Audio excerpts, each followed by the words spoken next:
Mataram. Come on everyone. Vande Mataram. Vande Mataram. Vande Mataram. Sujalam सुफलाम मलयज शीतलम सस्य श्यामलाम मातरम। वंदे मातरम। वंदे मातरम।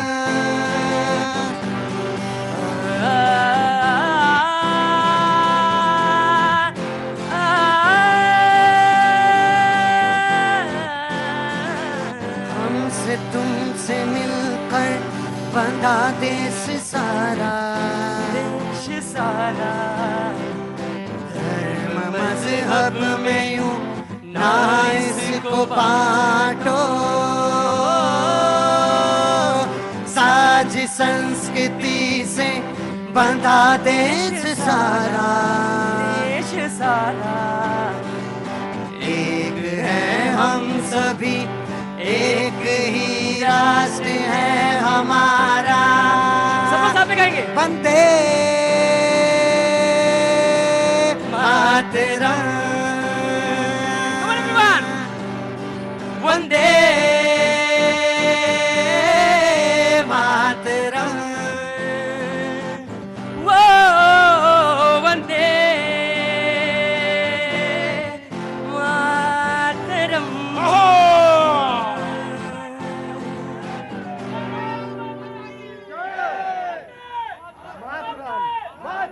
बहुत बहुत शुक्रिया, थैंक यू सो मच। बातचीत के इस सिलसिले को एक बार फिर से शुरू करने के लिए मैं आपके बीच में हाजिर। मुद्दे को जोड़ेंगे, बातचीत का सिलसिला जोड़ेंगे और आप तमाम सारे लोगों के सामने आपकी अपनी जो बात है वो उसको भी सुनेंगे और जो बातचीत कहना चाहते हैं उसको रखेंगे।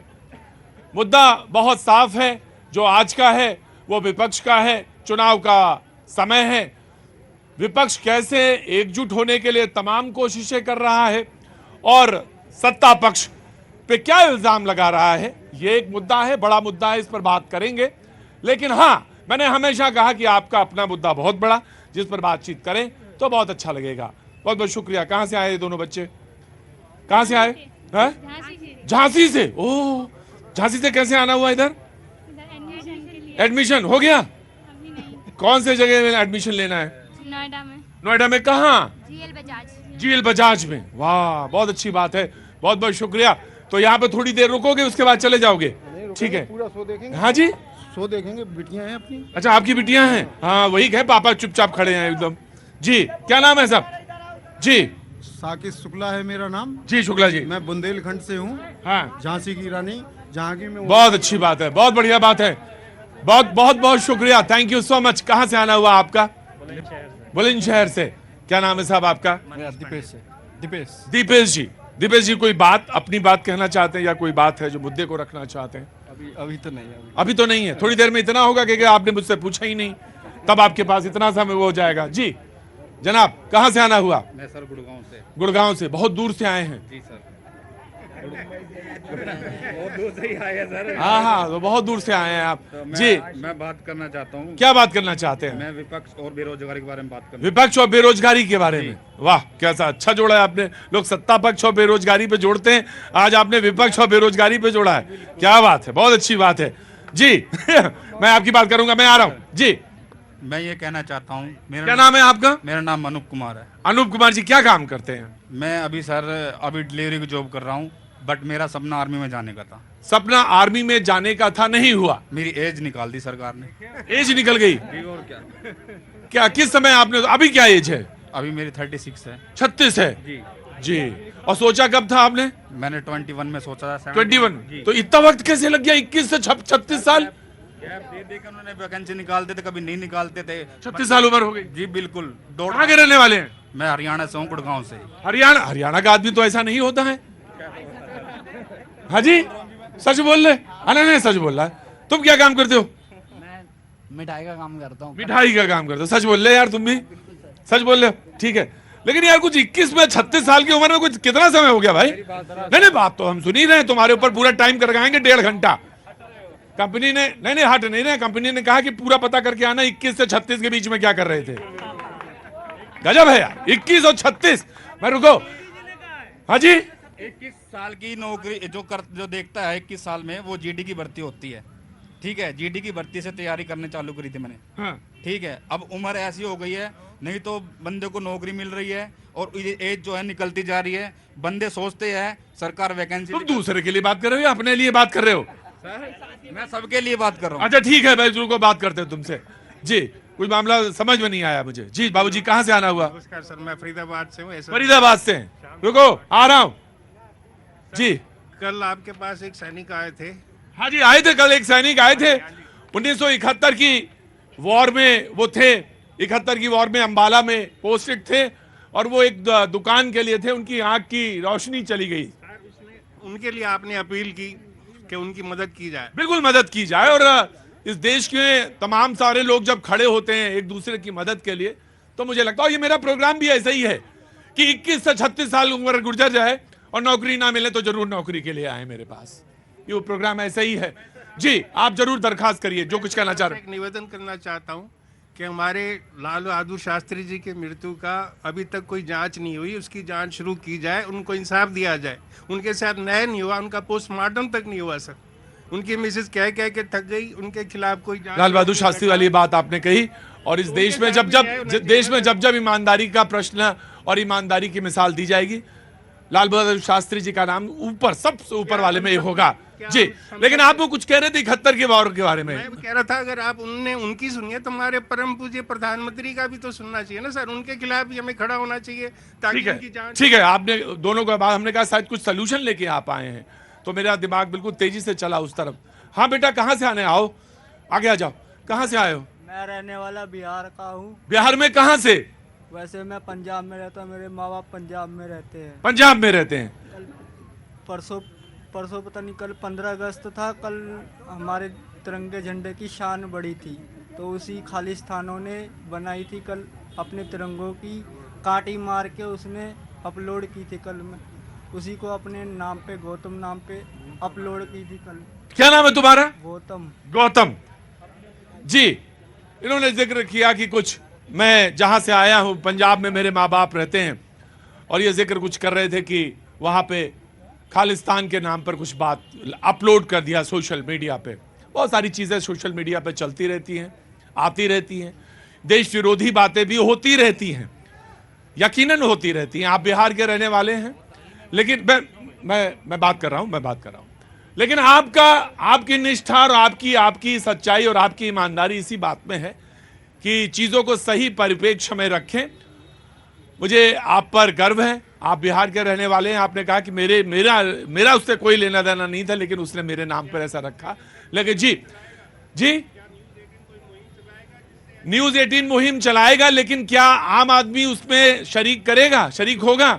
जी बिल्कुल, मुहिम तो चलता रहना चाहिए, बिल्कुल बात होती रहनी चाहिए, जरूर बात होती रहनी चाहिए। जो मेहमान हमारे साथ आज मौजूद हैं उनसे मैं तारुफ करा दूं। डॉक्टर संजीव नसीहर साहब आम आदमी पार्टी का पक्ष रखने के लिए आज हमारे साथ मौजूद है जी। बहुत बहुत doctor Sanjeev, advocate Sanjeev. Doctor Tina Karamveer Congress का पक्ष रखने के लिए हमारे साथ मौजूद है, बहुत बहुत शुक्रिया, thank you so much. Yasir Jilani साहब हमारे साथ मौजूद हैं, बहुत बहुत शुक्रिया बीजेपी का पक्ष रखने के लिए। अजय अरोड़ा जी, बहुत बहुत शुक्रिया, thank you so much Ajay ji. Doctor Niti Sharma, बहुत बहुत शुक्रिया, thank you so much. Shailendra Dubey ji हमारे साथ, डॉक्टर शैलेंद्र दुबे जी यूनिवर्सिटी से हैं, बहुत बहुत शुक्रिया, thank you so much. Doctor Faizal Ahmed Sahab जो कि होम्योपैथी के डॉक्टर भी हैं, और इनकी दवा बहुत थोड़े धीरे धीरे काम करती है, लेकिन करती है जरूर, बहुत बहुत शुक्रिया, थैंक यू सो मच।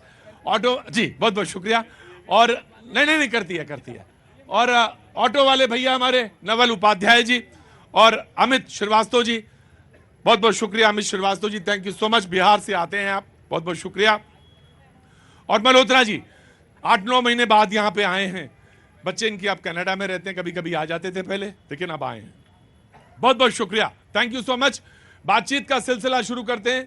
विपक्ष को लेकर विपक्ष ने के ऊपर बात आई और ये कहा गया संजय राउत के मुताबिक कि ईडी तय करती है कि कौन किस पार्टी में जाएगा, कौन मंत्री बनेगा। और ये बात वो कोट कर रहे हैं शरद पवार का। फिर शरद पवार की ये बात बड़ी गंभीर है।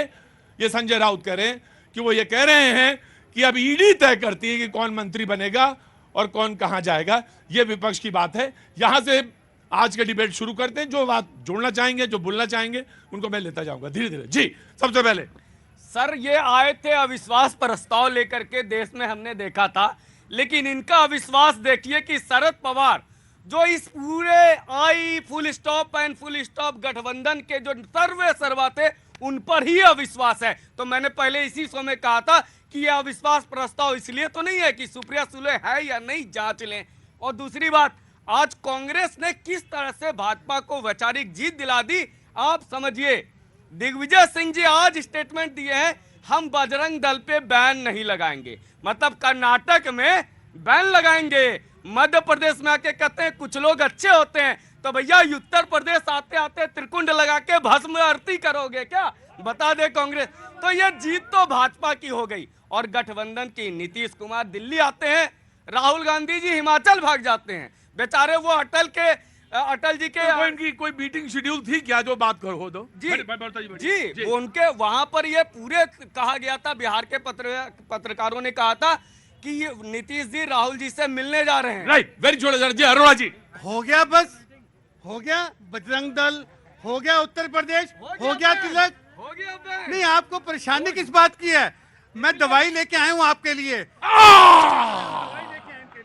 अच्छा डॉक्टर हैं आप भी? बिल्कुल, मेरे मित्र डॉक्टर हैं। क्योंकि अच्छा, पहले ही जानते कि मर्ज इनका यही निकलेगा। गजब है आप भी। अच्छा, ये वो डॉक्टर है जो पता चल जाता है कि इनका मर्ज यही निकलेगा। उसे कारण है। हाँ जी, आ गया ये। कि जिस प्रकार से हाँ, विपक्ष के पीछे पड़े हैं, हम बजरंग बल को याद करें, हम राम मंदिर को याद करें, हम क्रिश्चियंस को याद करें, हम गुरुद्वारे को याद करें, हमारी मर्जी है। ये लोकतंत्र है, ये भारत का लोकतंत्र है।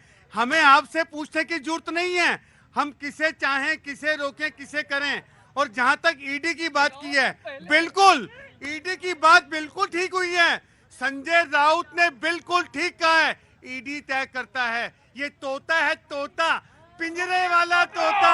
सुप्रीम कोर्ट ने सीबीआई को कहा था कि यह सरकार का तोता है जब यूपीए की सरकार थी। और सर आपका तो ईडी तय कर रहा है। अरे तोते तोते तो 2014 आया। आधा सब बढ़िया चल रहा है। कहां से आना हुआ? फरीदा। आज सब एनसीआर वाला बहुत आ गए यहाँ पे, और दूर वाले कम आए आज। हाँ जी, दरभंगा के रहने वाले हैं जी। तो कुछ कहना है क्या? हाँ, कुछ बाद में कहेंगे। कुछ बाद में कहेंगे। मुझे भी मालूम है, आप भी डिबेट में जब गर्म होती है डिबेट तभी बोलना होता है आपको। अभी तो आप आराम से हैं जी। इधर कौन हाथ उठा रहा था? मैं। हाँ जी, जी भाई बोलिए।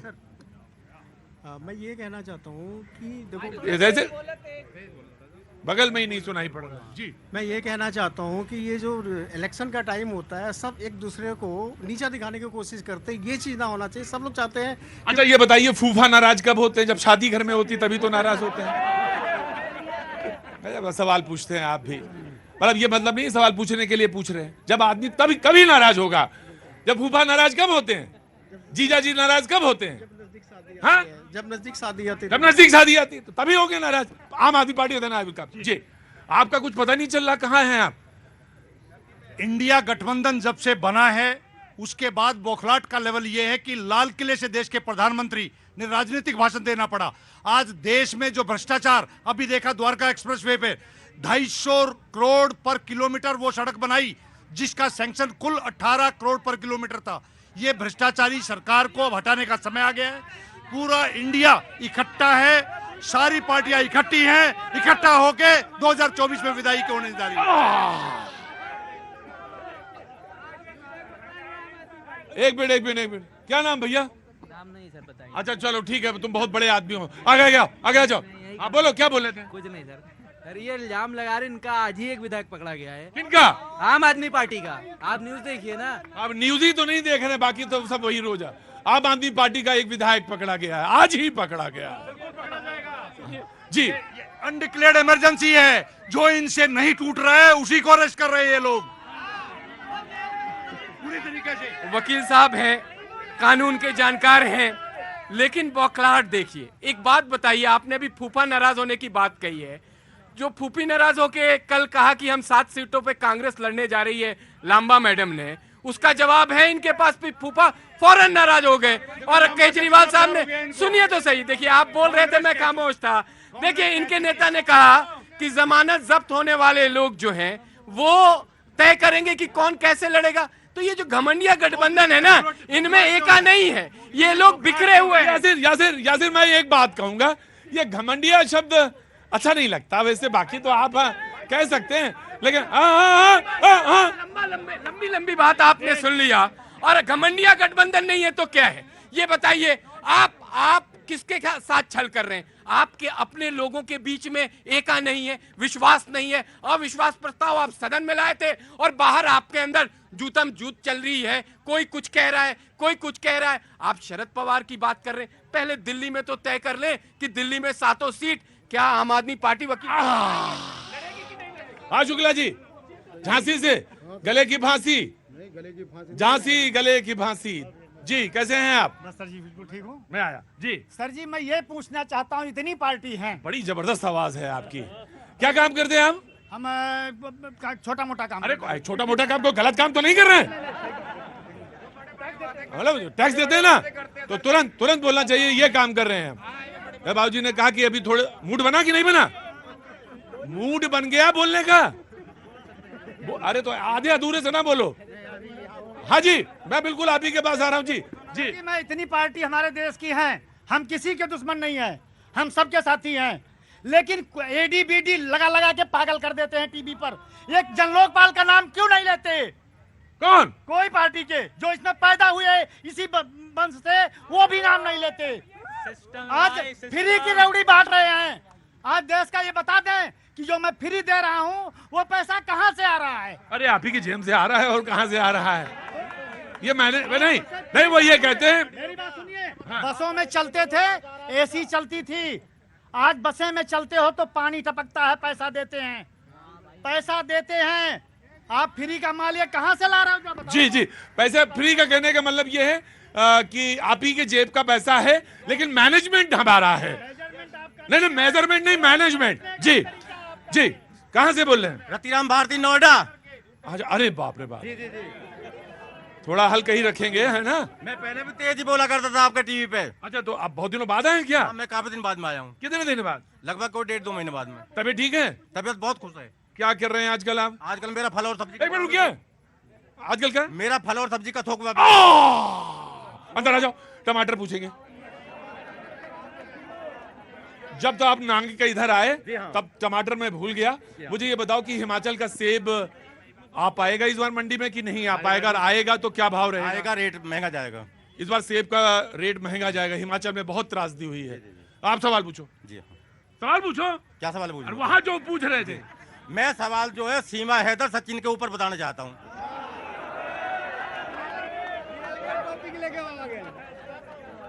तुम्हें बड़ी मजा आ रही है सीमा हैदर पे, हैं? क्या नाम है? विवेक कुमार। अरे विवेक है कि नहीं तुम्हारे पास? विवेक कुमार नाम है सर। सीमा सचिन की क्या हकीकत पिक्चर है? सीमा सचिन की जो है। सीमा हैदर क्या? सीमा सचिन, हाँ। सीमा मीणा। हाँ। कि उसने जो 15 अगस्त को झंडा फहरा लिया है और वो जो है हिंदू रंग में, पूरे रंग में रख गई है। और मैं ये कहना चाहता हूँ, जो एक वो है, क्या नाम है, गदर 2। गदर 2 तो है ही है। हाँ। ये तो हकीकत ही गदर 2 है इनकी। तो अभी तक कोई पिक्चर ऐसी बनी नहीं है जैसे ये बनाएगी। यहाँ आओ न, बीच में। अब समझ में आया?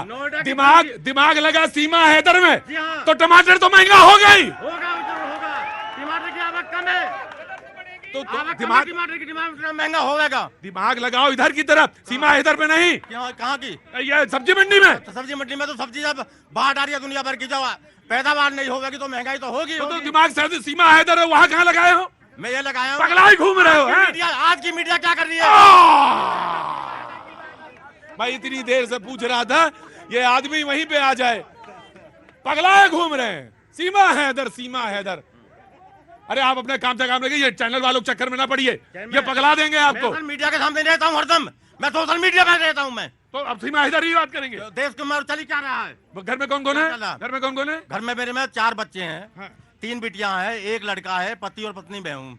सीमा हैदर बोलते हैं घर पे भी? हाँ, मैं पूरी रात सीमा हैदर, सचिन सीमा।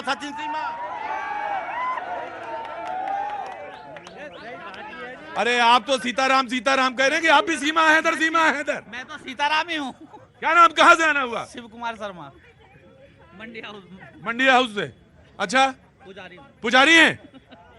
सवाल पूछे। चलिए, वहाँ सब्जी मंडी आई हूँ, टमाटर का भाव ले रहा हूँ आपका। मैं आम आदमी से पूछना चाहता हूँ, ये अभी आम आदमी पार्टी से? हाँ आम आदमी। लेकिन पहले कांग्रेस बोलेगी, उसके बाद आम आदमी पार्टी के पास सवाल का आप पूछ तो लो पहले। हाँ, पूछिए। ये तो बता दो, अभी बालियान का केस, सागवान का केस अभी चल रहा है, तुरंत ही टीवी में चल रहा है, जो पकड़ा गया है, जो अपने ही आदमी को लूट रहा है, और ये हमें लूट रहे। हम तो गलती कर दिए कि इनको वोट दे दिए, लेकिन आज अपने ही बाल बचाना भारी है। मैं तो ढाके लेता हूँ, नहीं तो बाल भी निकल जाएंगे। अरे हो जाता है कभी कभी, अब पूरी पार्टी की जिम्मेदारी रहती है, तो एक आधा चीज हो गई। एक जेल में, एक रेल में और एक रैली में। अरे मतलब मैं कह रहा हूँ, थोड़ा लचक के बोल लो थोड़ा। अच्छा ठीक, एक रेल में, एक जेल में, एक रैली में। पार्टी कौन? आम आदमी पार्टी। आया जी। जय हिंद, जय संविधान। मैं सबसे पहले ये बताना चाहती हूँ, देखिए इन्होंने अभी ईडी सीबीआई की बात की, इनकी एक मंत्री है सांसद, वो संसद के अंदर ये कहती है कि कम बोलो ईडी पहुंच जाएगी, तो ये साफ तौर पर दिख रहा है वो संसद के अंदर। लोग डरते क्यों हैं इतना ईडी से? हम तो बिल्कुल नहीं डरते, हमारे तो नेता कहते हैं डरो मत, इनका मुकाबला करने के लिए राहुल गांधी खड़े हैं। मैं ये कहना चाहती हूँ, लेकिन देखिए डरा किस ले रहे? ईडी सीबीआई, तेजस्वी यादव ने बहुत ठीक कहा था, इनके 3 जवाई हैं, ईडी सीबीआई और आईटी। इनके पास सिर्फ यही है कि सिर्फ इस तरीके का दुरुपयोग करते रहते हैं, घमंडिया ये शब्द बोलते हैं। देखिए हिंदी व्याकरण भी इनका ठीक नहीं है, इनको तो मैं ये सलाह देती हूँ थोड़ी हिंदी ठीक कर लीजिए, क्योंकि जिस तरीके के शब्दों का इस्तेमाल करते हैं, घमंडिया और ऐसा नहीं। एक मिनट, मेरी बात कंप्लीट हो जाने दी। लगातार जो है सरकार जो है जानबूझकर ईडी सीबीआई का दुरुपयोग कर इसीलिए हम लोगों को कहना पड़ता है कि दुरुपयोग कर रहे हैं। जी, वेरी क्विक। अरे तोता किसका था? हमें क्या मालूम तोता पेड़ में बैठा? आप सीनियर पत्रकार हैं, आपने लोगों को पत्रकारिता सिखाई, ये तोता किसका था ये बताएंगे? बताइए। अभी बालियान धरा गया है, बालियान अभी थोड़ी देर पहले पकड़ लिया गया है। देखिए, आप जब मैं कुछ बोलता हूँ, आपका जो भाव है वो थोड़ा अलग हो जाता है। प्रतीक जी, मुझे समझ में नहीं आता। मेरे पर मंडिया बोला, आपने मेरे को टोका, मैंने कहा बालियान धर लिया गया, उसको धरना था क्योंकि उसके ऊपर कई सारे केसेस हैं। आम आदमी पार्टी की राजनीतिक चरित्र यही है कि उन्हें जेल जाना है तमाम लोगों को, और ये घोटाले की बात करेंगी जिनका हर आदमी भ्रष्टाचार और घोटाले में मुलविस है। कहाँ से आना हुआ? अरे इंदौर से हैं। अरे कुछ लाए? पोहा हुआ? क्या लाए? पोहा मिलेगा, जलेबी मिलेगा। वाह वाह वाह, वहीं रहते हैं? पिछले 6 सालों से स्वच्छता में नंबर 1 शहर है हमारे। बहुत अच्छा, आपको देख के ही लग रहा है स्वच्छता है सब।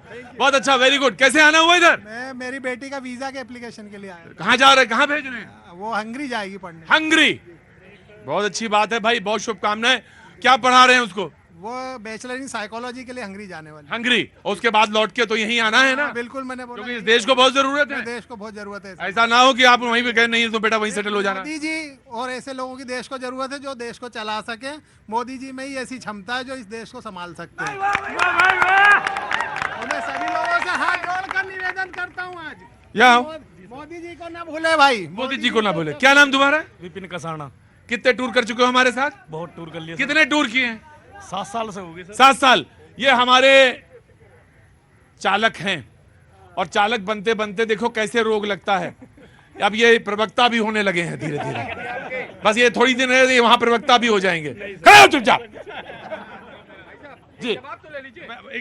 देखिए, रिफॉर्म और ट्रांसफॉर्म की कहानी देखिए। एक तरफ जब चुनाव होते थे तो नारा लगता था, देखो देखो इंदिरा का खेल, खा गई चीनी पी गई तेल, और आज ईडी हो रहा है।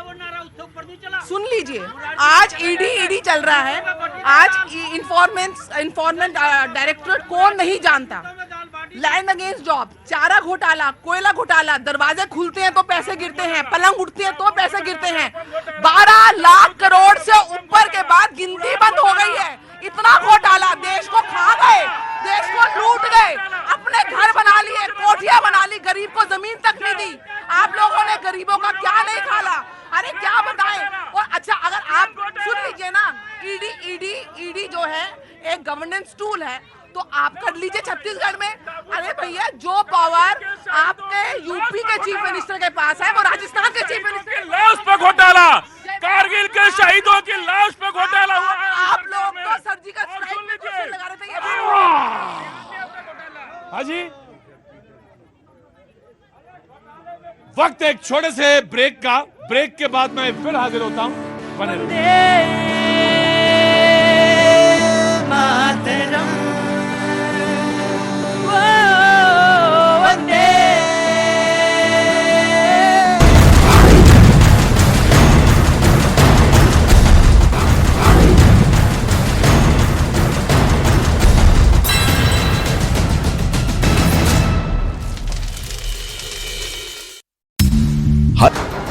और तय किए गए टारगेट तक पहुंचने से पहले ही उसमें विस्फोट हो गया। यूरेशियन टाइम्स के मुताबिक ताइवान ने अमेरिका की पेट्रियट मिसाइल की ताकत को परखने के लिए उसे अभ्यास के दौरान दागा, लेकिन वो मिसाइल टारगेट को ध्वस्त करना तो दूर, उस तक पहुंच ही नहीं पाई।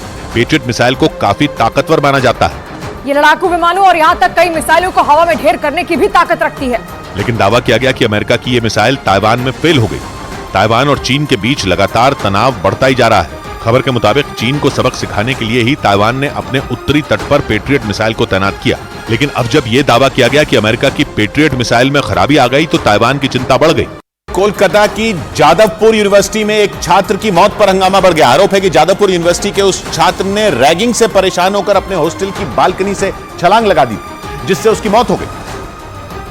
और इसी घटना के बाद से जादवपुर यूनिवर्सिटी में बवाल मच गया। कई छात्र संगठन यूनिवर्सिटी के बाहर पहुंचे और विरोध प्रदर्शन शुरू कर दिया।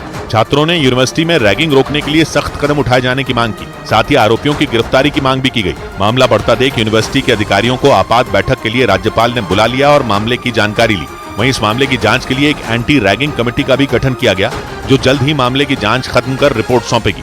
छात्र की कथित खुदकुशी के मामले में कोलकाता पुलिस 9 लोगों को गिरफ्तार कर चुकी है। रैगिंग के मुद्दे पर जादवपुर यूनिवर्सिटी में टीएमसी और वाम दलों के छात्र संगठनों में झड़प हो गई, जिसके बाद वहां हालात बेकाबू हो गए और दोनों संगठनों के छात्र आपस में धक्का मुक्की करने लगे। बताया गया कि दोनों दलों के छात्र रैगिंग के मुद्दे पर यूनिवर्सिटी के वाइस चांसलर को ज्ञापन सौंपने पहुंचे थे। इसी दौरान जब दोनों दलों के छात्र आमने सामने आए तो उनमें भिड़ंत हो गई और हालात बिगड़ गए। इस दौरान छात्रों ने प्रशासन के खिलाफ जमकर गुस्सा निकाला। वहां से जो तस्वीरें आई उनमें प्रदर्शन के दौरान एक छात्रा बेहोश हो गई, जिसके बाद वहां मौजूद छात्र उसे उठाकर एम्बुलेंस तक ले गए। इधर राजस्थान में छात्र संघ चुनाव कराने की मांग पर जयपुर में छात्र संगठन से जुड़े कार्यकर्ताओं ने राजस्थान सरकार के खिलाफ जमकर प्रदर्शन किया। 2 दिन पहले राजस्थान सरकार ने छात्र संघ चुनाव नहीं कराने का फैसला किया था और राजस्थान सरकार के इस फैसले के विरोध में छात्र संगठन से जुड़े सैकड़ों कार्यकर्ताओं ने जमकर प्रदर्शन किया। यही नहीं, कुछ छात्र राजस्थान विश्वविद्यालय की छत पर चढ़कर नारेबाजी करने लगे, जिसके बाद विश्वविद्यालय प्रशासन ने उनको रोका और वहां से नीचे उतारा। लेकिन उन छात्रों का गुस्सा यहीं शांत नहीं हुआ और उन्होंने कुलपति के घर में भी घुसने की कोशिश की, जिसके बाद कुछ छात्रों को हिरासत में लिया गया। छात्रों का आरोप है कि सरकार अपने फायदे के लिए छात्र संघ चुनाव नहीं करवा रही है। पाकिस्तान से आई सीमा हैदर के प्रेमी बताए जा रहे सचिन मीणा पर बयान देकर वायरल हुई महिला मिथिलेश भाटी पर मानहानि का केस कर दिया गया। मिथिलेश भाटी दिल्ली के नजदीक ग्रेटर नोएडा के रबुपुरा इलाके में रहती हैं और वो सचिन की पड़ोसी हैं। और कुछ रोज पहले उन्होंने सीमा हैदर से शादी करने का दावा करने वाले सचिन मीणा पर टिप्पणी कर दी थी। आरोप है कि उस बयान में मिथिलेश भाटी ने अपमानजनक शब्दों का इस्तेमाल किया था।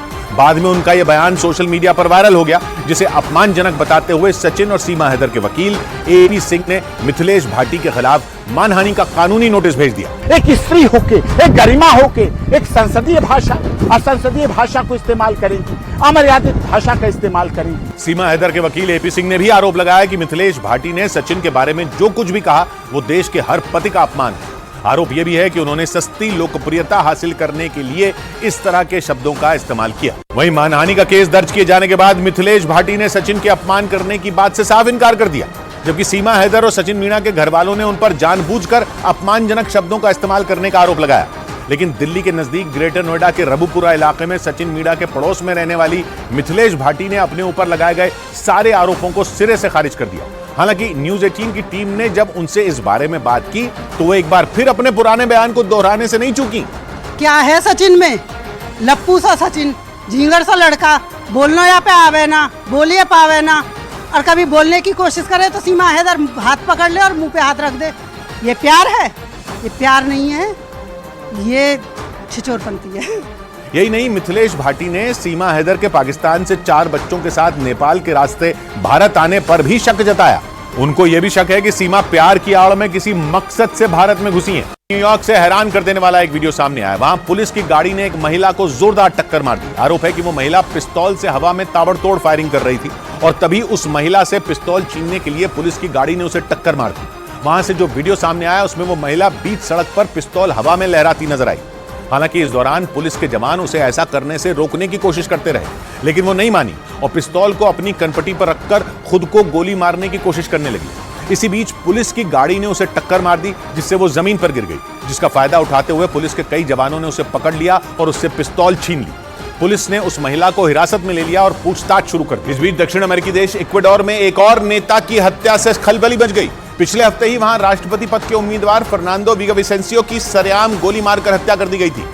और ये मामला अभी शांत भी नहीं हुआ था कि इक्वाडोर में एक और बड़े नेता का मर्डर हो गया। इक्वाडोर के पूर्व राष्ट्रपति राफेल कोरिया की पार्टी के बड़े नेता पेड्रो ब्रियोनेस को हमलावरों ने गोलियों से भून दिया। इक्वाडोर में पिछले 4 हफ्तों में 3 नेताओं की हत्या हो चुकी है। पिछले हफ्ते ही वहां राष्ट्रपति पद के उम्मीदवार फर्नांडो विगाविसेंसियो की राजधानी कीतो में हत्या कर दी गई थी, जिसके बाद से ही वहां 2 महीने के लिए इमरजेंसी लागू है। अमेरिकी मीडिया के मुताबिक इन हत्याओं के पीछे ड्रग्स तस्करों का हाथ हो सकता है। ऐसा इसलिए क्योंकि इक्वाडोर में बड़े पैमाने पर ड्रग्स की तस्करी की जाती है। दावा है कि वहां का जो नेता इन तस्करों के खिलाफ आवाज उठाता है या उनका विरोध करता है, उसकी कुछ ही दिनों में हत्या कर दी जाती है। माना जा रहा है कि फर्नांडो विगाविसेंसियो और पेड्रो ब्रियोनेस को भी इसीलिए रास्ते से हटा दिया गया। अफ्रीका के देश लीबिया की राजधानी त्रिपोली में 2 गुटों के बीच हिंसक झड़प में 55 से ज्यादा लोगों की मौत हो गई। इस घटना में सैकड़ों लोग घायल भी हो गए, जिनमें कई की हालत गंभीर बताई गई।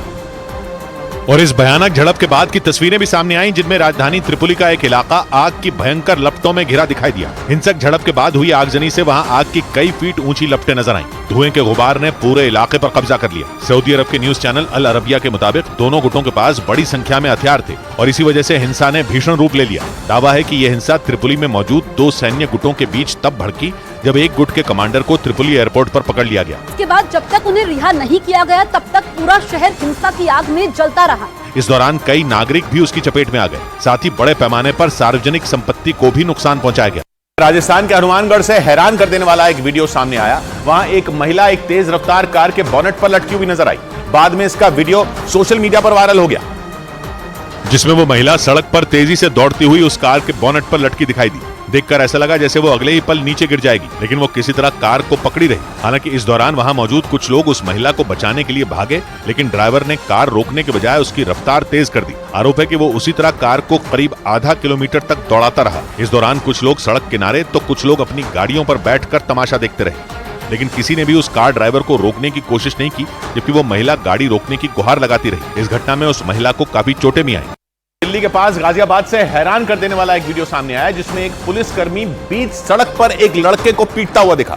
लड़के की पिटाई का यह वीडियो सोशल मीडिया पर वायरल हो गया, जिसमें वो पुलिस वाला उस लड़के को पहले हाथों से पीटता दिखा। बाद में जमीन पर गिर जाने के बाद पुलिस वाले ने उस पर लातों की बरसात कर दी। इसके बाद भी आरोपी पुलिसकर्मी नहीं रुका और लगातार उस आदमी पर ताबड़तोड़ थप्पड़ और लातें बरसाता रहा। इस दौरान वहां मौजूद लोगों में किसी ने अपने मोबाइल के कैमरे में पिटाई का ये वीडियो रिकॉर्ड कर लिया, जिसके वायरल होने के बाद पुलिस महकमे में हड़कंप मच गया। बाद में गाजियाबाद पुलिस ने आरोपी पुलिसकर्मी के खिलाफ एक्शन लिया। वीडियो के आधार पर इन्हें निलंबित करते हुए इनके विरुद्ध जांच के आधार पर विभागीय कार्रवाई अमल में लाई जाएगी। पुलिस के मुताबिक आरोपी पुलिसकर्मी एक अनोखी खुशबू ब्लैकस्टोन अगरबत्ती। विधानसभा चुनाव के लिए बीजेपी ने फूंका बिगुल। मध्य प्रदेश और छत्तीसगढ़ के लिए बीजेपी उम्मीदवारों की पहली लिस्ट जारी। लिस्ट में मध्य प्रदेश के 39 और छत्तीसगढ़ के 21 उम्मीदवारों के नाम। हिमाचल प्रदेश में बाढ़ और बारिश से अब तक 330 लोगों की मौत। राज्य को 10,000 करोड़ का नुकसान। बीजेपी ने कांग्रेस पर लगाया मुश्किल वक्त में राजनीति का आरोप। भारत के मिशन चंद्रयान 3 के लिए आज का दिन बेहद खास। प्रोपल्शन मॉड्यूल से अलग हुआ लैंडर। चांद अब सिर्फ 100 किलोमीटर दूर। 23 अगस्त को चांद पर लैंड करेगा चंद्रयान 3। मलेशिया से लैंडिंग की कोशिश के दौरान सड़क पर गिरा विमान। निजी जेट सड़क पर मोटरसाइकिल और कार से टकराया। हादसे में 10 लोगों की मौत।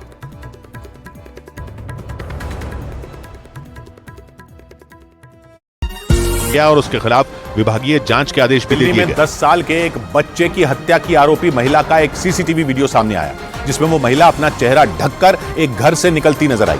आरोप है कि उस महिला ने अपने प्रेमी से बदला लेने के लिए उसके 10 साल के बेटे की हत्या कर दी और उस बच्चे की हत्या के बाद का एक सीसीटीवी फुटेज सामने आया, जिसमें वो आरोपी महिला अपना चेहरा ढककर एक घर से छिपकर निकलती दिखाई दी।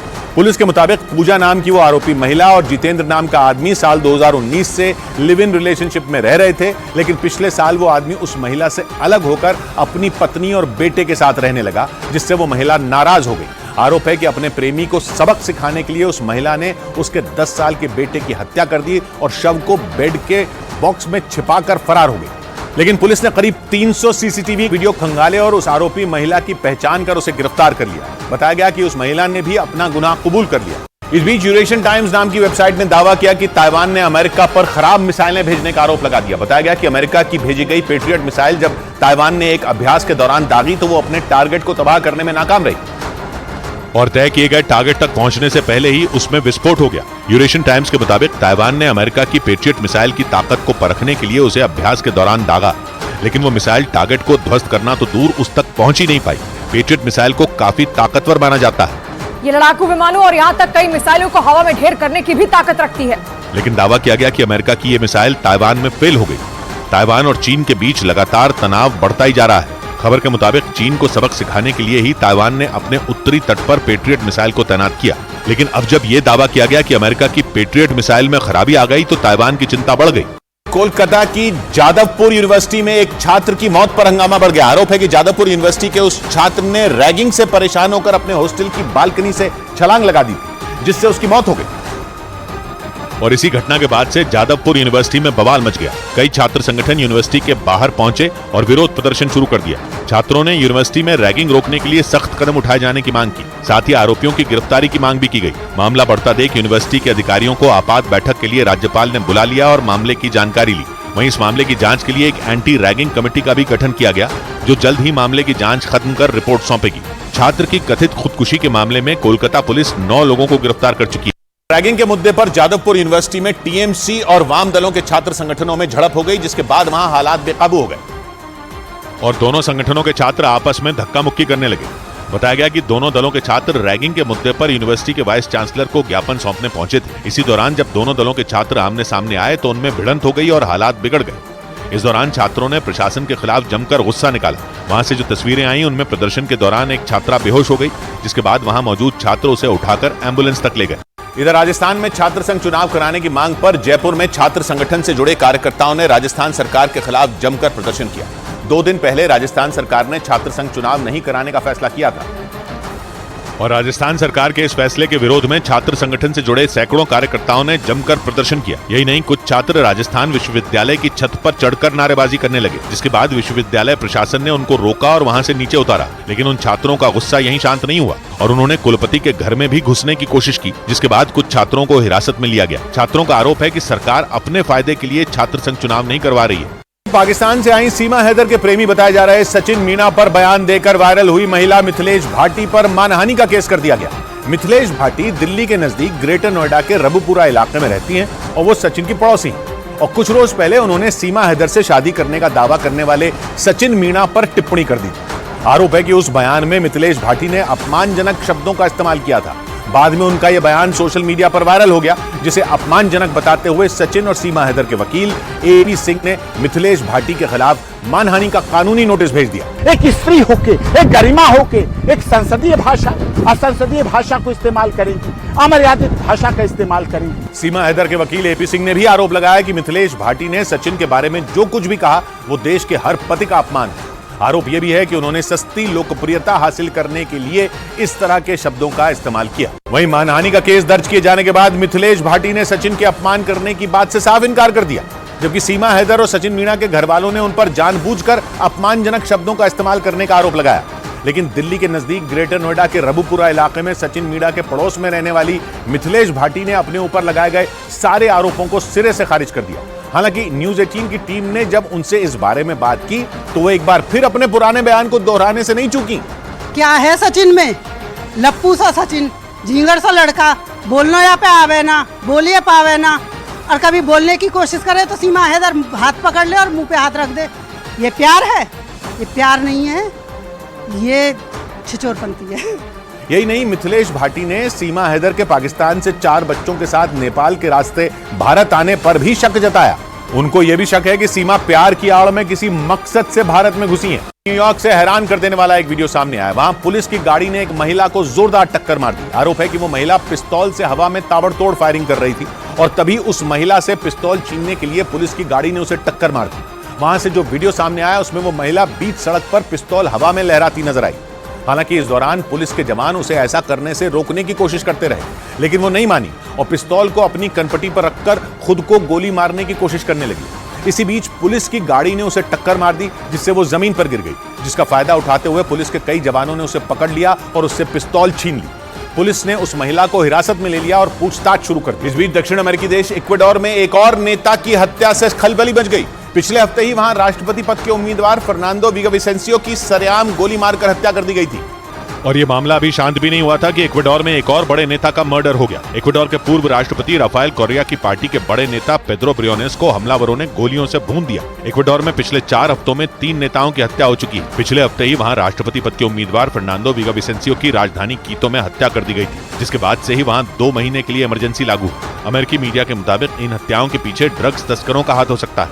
ऐसा इसलिए क्योंकि इक्वाडोर में बड़े पैमाने पर ड्रग्स की तस्करी की जाती है। दावा है कि वहां का जो नेता इन तस्करों के खिलाफ आवाज उठाता है या उनका विरोध करता है, उसकी कुछ ही दिनों में हत्या कर दी जाती है। माना जा रहा है कि फर्नांडो विगाविसेंसियो और पेड्रो ब्रियोनेस को भी इसीलिए रास्ते से हटा दिया गया। अफ्रीका के देश लिबिया की राजधानी त्रिपोली में 2 गुटों के बीच हिंसक झड़प में 55 से ज्यादा लोगों की मौत हो गई। इस घटना में सैकड़ों लोग घायल भी हो गए, जिनमें कई की हालत गंभीर बताई गई। और इस भयानक झड़प के बाद की तस्वीरें भी सामने आई, जिनमें राजधानी त्रिपोली का एक इलाका आग की भयंकर लपटों में घिरा दिखाई दिया। हिंसक झड़प के बाद हुई आगजनी से वहां आग की कई फीट ऊंची लपटें नजर आईं। धुएं के गुबार ने पूरे इलाके पर कब्जा कर लिया। सऊदी अरब के न्यूज चैनल अल अरबिया के मुताबिक दोनों गुटों के पास बड़ी संख्या में हथियार थे और इसी वजह से हिंसा ने भीषण रूप ले लिया। दावा है कि यह हिंसा त्रिपोली में मौजूद 2 सैन्य गुटों के बीच तब भड़की जब एक गुट के कमांडर को त्रिपोली एयरपोर्ट पर पकड़ लिया गया। इसके बाद जब तक उन्हें रिहा नहीं किया गया तब तक पूरा शहर हिंसा की आग में जलता रहा। इस दौरान कई नागरिक भी उसकी चपेट में आ गए। साथ ही बड़े पैमाने पर सार्वजनिक संपत्ति को भी नुकसान पहुंचाया गया। राजस्थान के हनुमानगढ़ से हैरान कर देने वाला एक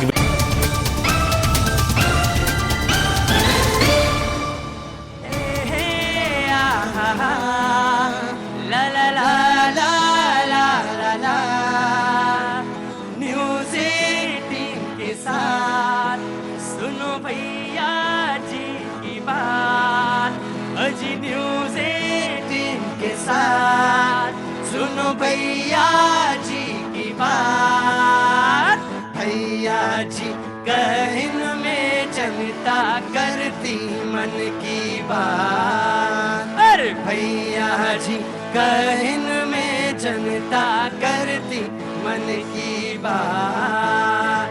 नेता है तैयार, यहाँ जनता है तैयार। अजी नेता है तैयार, यहाँ जनता भी तैयार। भैया जी और पाजी मिलकर पूछे रोज सवाल। अरे भैया जी और पाजी मिलकर पूछे रोज सवाल। न्यूज़ 18 के साथ सुनो भैया जी की बात। अजी न्यूज़ 18 के साथ सुनो भैया जी की बात। भैया जी कहन में जनता करती मन की बात। अरे भैया जी कहन में जनता करती मन की बात। बहुत बहुत शुक्रिया, थैंक यू सो मच। बातचीत के सिलसिले को एक बार फिर से शुरू करने के लिए मैं आपके बीच में भैया जी कहीं में हाजिर हूं। वो तमाम सारे लोग जो आज शो में शरीक हो रहे हैं उन सब का बहुत बहुत शुक्रिया, थैंक यू सो मच। जो दूर दूर से आए हैं उन सब का बहुत बहुत स्वागत है। बातचीत के सिलसिले को एक बार फिर से शुरू करना चाहूँगा, लेकिन आम आदमी पार्टी के प्रवक्ता कुछ क्लैरिफिकेशन देना चाहते हैं। मैं वहाँ से लेकर फिर उसके बाद आगे बढ़ता हूँ। जी, मैं आपके माध्यम से सारे देश की जनता को भी बताना चाहता हूँ, अभी भारतीय जनता पार्टी के प्रवक्ता ने एक बात उठाई कि हमारी पार्टी के एक एमएलए को अरेस्ट कर लिया गया है। अभी कोर्ट ने उस पर रिस्ट्रेन कर दिया है। ऐसी कोई घटना नहीं हुई। टाइम्स नाउ ने वो गलत खबर चलाई थी। मैं चैनल के नाम को अलग करता हूं, उसके बाद आप अपनी बात कहें। जी जी, चैनल से मतलब नहीं। जी जी, ऐसी कोई केस या ऐसी कोई घटना दिल्ली पुलिस ने भी उसका खंडन किया है और कोर्ट ने भी खंडन जो किया है। सब जुडिस है जी, बस मैं उधर ले रहता हूं क्लैरिफिकेशन। जितना सब जुडिस है वो सब जुडिस है जी, लेकिन वो आपने जो क्लैरिफिकेशन था वो दे दिया जी। Very quick. हाँ जी, एक खबर आई जिसपे चर्चा में बात आई और चर्चा रखी गई, लेकिन मुझे मालूम है कि उधर से किसी शख्स ने बात कही जी। आम आदमी पार्टी का जो राजनीतिक चरित्र और जिस तरह की वहाँ पे लोग गिरफ्तार होते रहे हैं, बात करेंगे तो मैं आप देखिए, आप बात रखिए, बात पार्टी के नेता ने फेसबुक पे डाला है। अरे भाई साहब तो सुन आपकी लीजिए पार्टी ना। ने डाला है। अरे मैं- तो सुन लीजिए, क्या आपके मनीष सिसोदिया जेल में नहीं है? क्या आज देखिए वो छोड़ दे, फर्जीवाड़ा मनीष सिसोदिया जेल में नहीं है, सत्येंद्र जैन कोर्ट ने रिस्ट्रेन किया है। Right, I have taken your point. मैंने आम आदमी पार्टी का वो पॉइंट ले लिया, वो क्लैरिफिकेशन था। और वो पेशे से वकील भी हैं, बहुत अच्छी बात। और यासिर जिलानी साहब भी पेशे से वकील हैं। देखिए मैं कोई बात तर्क के नहीं नहीं, आपने कभी, मैं आपका बहुत अप्रिशिएट करता हूं, मैं बहुत अप्रिशिएट करता हूं। आप तो इसी शो से तमाम सारी बात पॉइंट देखे ने। मैं मुद्दे पे लौटता हूं, जो मुद्दा बहुत जरूरी है। और नहीं जी, बिल्कुल मैं मुद्दे पे ही लौटूंगा, मुद्दे से ही बात करूंगा। जो मेहमान हमारे साथ मौजूद हैं, एक बार फिर से डॉक्टर संजीव नसीर साहब, डॉक्टर टीना करमवीर जी, यासिर जिलानी, अजय अरोड़ा जी, डॉक्टर नीति शर्मा, शैलेंद्र दुबे जी, फैजल अहमद साहब, अमित श्रीवास्तव जी और नवल उपाध्याय जी। बातचीत और Amit Srivastava, thank you so much. बातचीत के सिलसिले को एक बार फिर से पकड़ने की कोशिश, बातचीत शुरू करता हूं जहां से मुद्दे से बात शुरू हुई थी। जी, मैं मुद्दे पे ही आ रहा हूं जी। आपको ज्यादा इन्होंने घोटाले पे बोला था, घोटाला वही करते हैं चोर जो कि घोटाले में फंसे हुए हैं, जमानत पर छूटे हुए हैं और ईडी सीबीआई के डर से ये आराम से यहाँ पे आराम से जमानत पर है। ईडी सीबीआई का डर उन्हें है जिन्होंने चोरी किया है। हमने चोरी किया, हम नहीं किया है तो हमें डर किस बात का? ये जनता जानती है। और दूसरी बात, ये घोटाले की बात करते हैं, ये वो दल हैं भ्रष्टाचार के जो घोटालों में डूबे उतर आए हुए हैं, जो 30-40 साल से सत्ता में रह करके चुकाए हुए लोग हैं।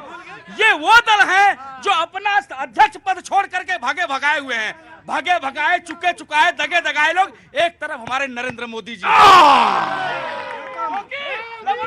जो कि जांचे परखे तपाए हुए हैं, ये हमारे मोदी जी हैं। और मैं कहना चाहता हूं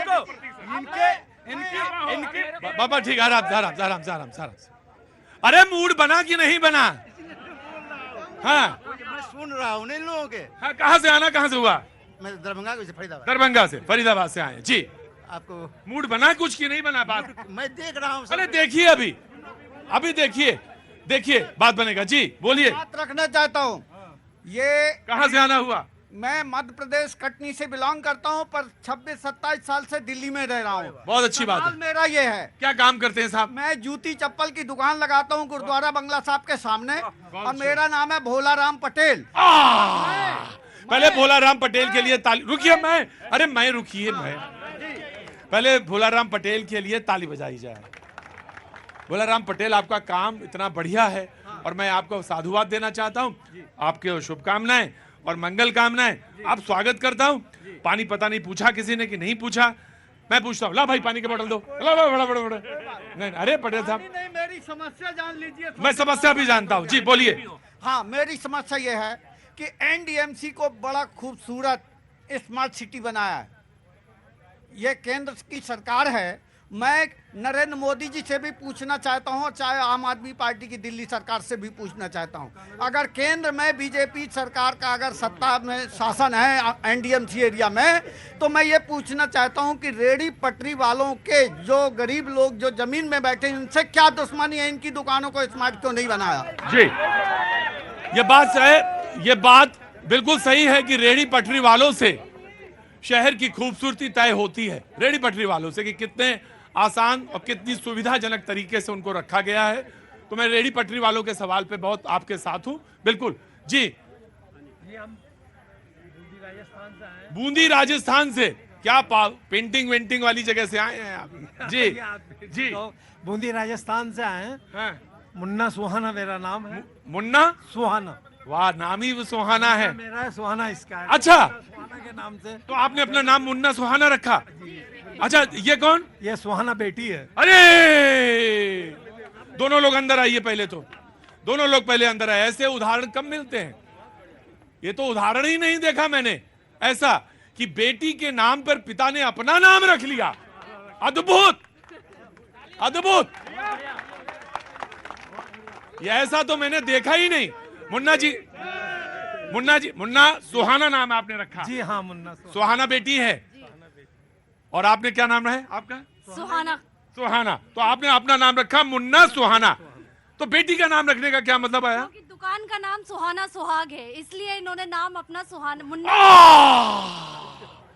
तो प्रेमवश नहीं रखा था, कोई उसमें इंटरेस्ट था क्या? कुछ भी नहीं था, पहले मुन्ना था। हाँ। फिर बाद में सुहाना हो गया ये होने के बाद। मतलब कोई वो लालच नहीं था? कोई लालच नहीं। पक्का? पक्का, कोई लालच नहीं। देखिए भाई, हमको बता दीजिए अगर हो। बिल्कुल एक्यूरेट। देखिए, बेटी ने बताया कि दुकान का नाम था, तो इसे दुकान का नाम भी सुहाना रखा ना। अच्छा, बहुत अच्छा, वॉशरूम में। और ये कौन है? पोती। पोती। इसका नाम अरीबा नाम है। अरीबा, बहुत बहुत शुक्रिया जी। जनाब आली, मुन्ना जी बताइए। मैं ये कहना चाहता हूँ, मेरी रिक्वेस्ट है, और रोजाना आपको देखता हूँ प्रोग्राम डेली। हाँ। बाकी आज ही आया हूँ मैं बूंदी से। हाँ। ये बीजेपी वाले और कांग्रेस वाले और आम आदमी पार्टी वाले कोई सच्चाई को छुपा छुपा के इतनी जोर जोर से बोलते हैं कि बस जिसकी कोई हद नहीं। अभी वो साहब बोल रहे थे बहुत जोर जोर जोर लगा के, तो इतना जोर लगा नहीं, कहाँ जरूरत है? अपनी शक्ति क्यों खत्म कर रहे हैं ये? मतलब अभी वो बोल रहे थे बहुत जोर से। अरे भाई, धीरे से बोल लो उसको, ताकि कान तो पोले ना हो। बस सिर्फ यही रिक्वेस्ट है। यही रिक्वेस्ट है। काहे की दुकान है आपकी? इनसे तीनों चारों से यही। आपकी दुकान काहे की है? मेरी तो छोटी सी चूड़ी की दुकान। आए हाय, ये जो चूड़ी की ही दुकान हो सकती थी आपकी। मुन्ना भाई, रुकिए रुकिए, मुझे बोलने दीजिए। ये इतना सॉफ्ट और इतना कोमल हृदय उसी व्यक्ति का हो सकता है जो चूड़ी बनाता हो या चूड़ी पहनाता हो। अद्भुत हैं आप, और अभिनंदन है आपका, अभिनंदन है। और जिनके चेहरे पे खुशी नहीं खीसी निकल आई हैं, वो बेरोजगार वैसे ही रहेंगे।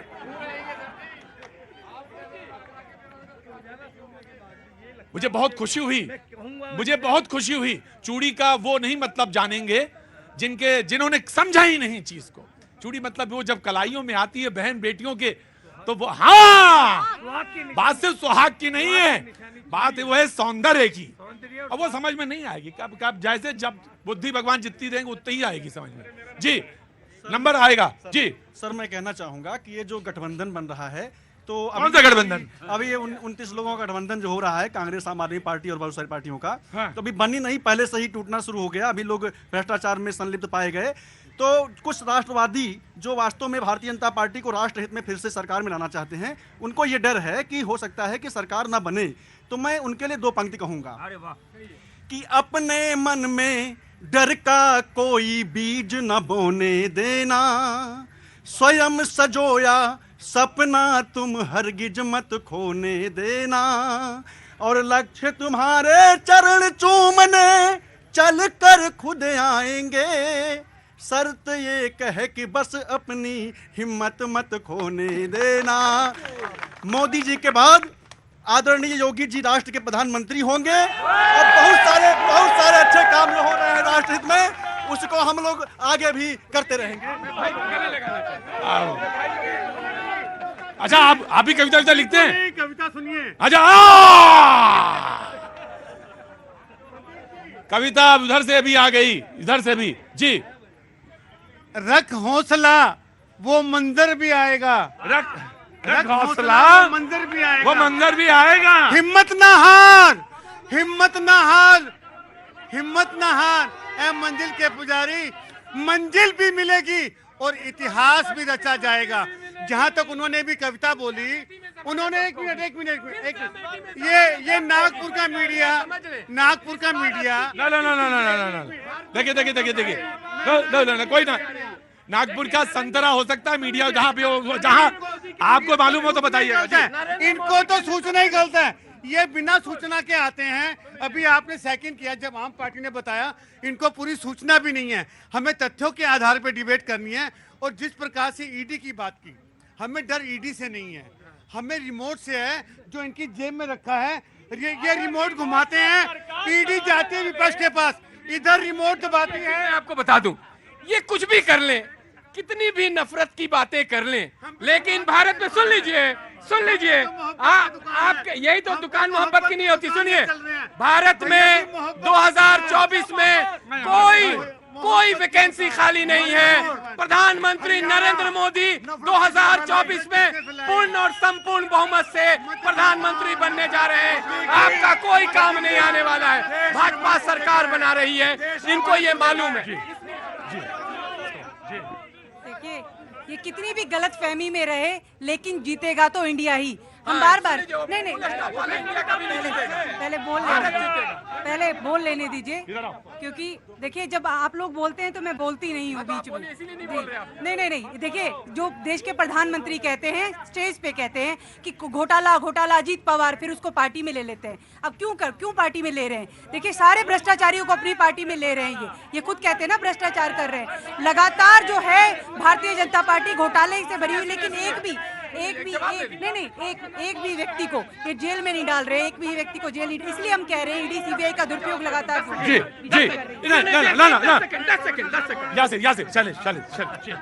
प्रतीक जी, आज आपके कार्यक्रम का शीर्षक क्या है? शीर्षक ये है कि आप जो हैं ईडी से डराते हैं, आप सीबीआई से डराते हैं। नहीं, बिल्कुल नहीं। मैं आपसे मतलब आपसे नहीं था। नहीं, मैं उन्हीं की बात कर रहा हूँ। ये कम से कम अपने गठबंधन का उच्चारण ठीक से कर देना। ये एडवोकेट है, दूसरी तरफ प्रवक्ता है। मैं ये क्यों कह रहा हूँ, एक मुहावरा बड़ा फेमस है ना, मन में राम बगल में छुरी। अरे जब कानून ये कहता है, इनको चुप रखिए। देखिए, 58 मिनट में बोला नहीं हो आप। This is very bad. जब आप जो है अपने देश का नाम अकेले कहीं पर जो नहीं रख सकते, आप कानून के जानकार हैं, तो आप देश के नाम को जो सही से उच्चारण नहीं ले सकते, उसके अंदर जो आपने I not, N not, D not, I not, A not, जब नाम में इतने जो गांठें बनी हुई हैं, आप देश को किस तरह एक सूत्र में बांधेंगे? जो दूसरी बात की आपने ईडी की, मैं एक बार फिर आंकड़ा रख दूं। ईडी ने अभी पिछले दिनों में एक आंकड़ा प्रस्तुत किया था, 5906 केस रजिस्टर्ड किए ईडी ने। उसमें से 25 केस में ट्रायल कंप्लीट होता है, 25 केस में से 24 केस में सजा सुनाई जाती है, एक केस में बरी होता है, यानी एफिकेसी 96%। आपको ऐसी संस्था का सम्मान नहीं करना चाहिए। दूसरा बात को आती है राजनीतिक दलों की। अरे 5906 केसेस में सिर्फ 175 केस जो है पॉलिटिशियंस के खिलाफ है, बाकी सारे जो है और दूसरे क्षेत्रों के लोगों के खिलाफ है। और क्या करे ईडी? जी देखिए, मैं सोचा प्रोफेसर साहब पढ़ाई लिखाई से आते हैं तो ये तैयारी करके आए होंगे। मैं बताना चाहता हूँ, इंडिया के नाम से कहीं कोई बंधन नहीं है। ये डॉट भारतीय जनता पार्टी की बौखलाहट है। मणिपुर, हरियाणा जो ये भाईचारा तोड़ा जा रहा है, उसके लिए ये लोग अब 2024 में विदाई की तैयारी कर रहे हैं। मैं फिर कह रहा हूं, मैं दोबारा, कांग्रेस, आम आदमी पार्टी, किसी, अरे रुकिए आप, मैं कह रहा हूं, इंडिया, आप जो कॉपीराइट एक्ट है, जो एक्ट मालूम है आपको 2005 मालूम है? बताइए कहां पे? तो मैं आपके माध्यम से देश के एडवोकेट को मतलब आह्वान करता हूं, इनके खिलाफ केस करें। जो अगर नहीं करते हैं तो कुछ दिनों में मैं करूंगा। जो मैं कह रहा हूं, मैं करूंगा, मैं खुद। बिल्कुल। और आपके इस नाम में अब मैं चुनौती देता हूं, अगर आप जो है उसको प्रोनाउंसिएट कर दें इंडिया के नाम से, एक्सेप्ट करता हूं, आपकी चुनौती एक्सेप्ट करता हूं। आइए प्रोफेसर साहब। अभी तो 24 तक बहुत सारा पानी बहना है। कहां से आना हुआ बेटा? बिहार में कहां से? एक मिनट रुको, कहां से आना हुआ बिहार में? अररिया से है सर। अररिया से। जी बोलिए सर। हाँ, अच्छा, बोलना ये चाह रहे हैं। रुको एक मिनट, 1 मिनट, कूल डाउन। जी, झूठ को आप लाख चिल्ला के बोल लीजिए, झूठ होता है। झूठ को लाख चिल्लाएं, झूठ को लाख चिल्ला के बोलिए, झूठ होता है, सत होता है। हम इंसान हैं और हमें कहा जाता है कि इंसान सिविलाइज्ड ऑर्गेनिज्म है, एनिमल है, तो इंसान को अपना बात तरीका से रखना चाहिए। एक पढ़े लिखे सब लोग जो हैं अपना बात बहुत तरीका से रखते हैं, जो कि मुझे यहाँ जितने भी प्रवक्ता हैं, मैं न केवल भाजपा नहीं बोल रहा हूँ, केवल आप नहीं बोल रहा हूँ, सभी के बारे में बोल रहा हूँ, अपना बात प्यार से रखिए। प्यार अब लाएं कहाँ से? जी देखिए, कौन कौन चाहता है मोदी जी ना जीते? यहाँ पे आपने प्रत्यक्ष देख लिया कि कोई विकल्प है ही नहीं। सच्चाई तो ये है, वो लोग चाहते हैं विरोधियों के अलावा, पाकिस्तान चाहता है कि मोदी ना आए, चाइना चाहता है कि मोदी ना आए, नक्सलाइट चाहते हैं कि मोदी ना आए, ये जितने भी उग्रवादी संस्थान है ये चाहते हैं कि मोदी ना आए, फार्मा की लॉबी चाहती है कि मोदी ना आए, आर्म्स की लॉबी चाहती है कि मोदी ना आए, और ये जितने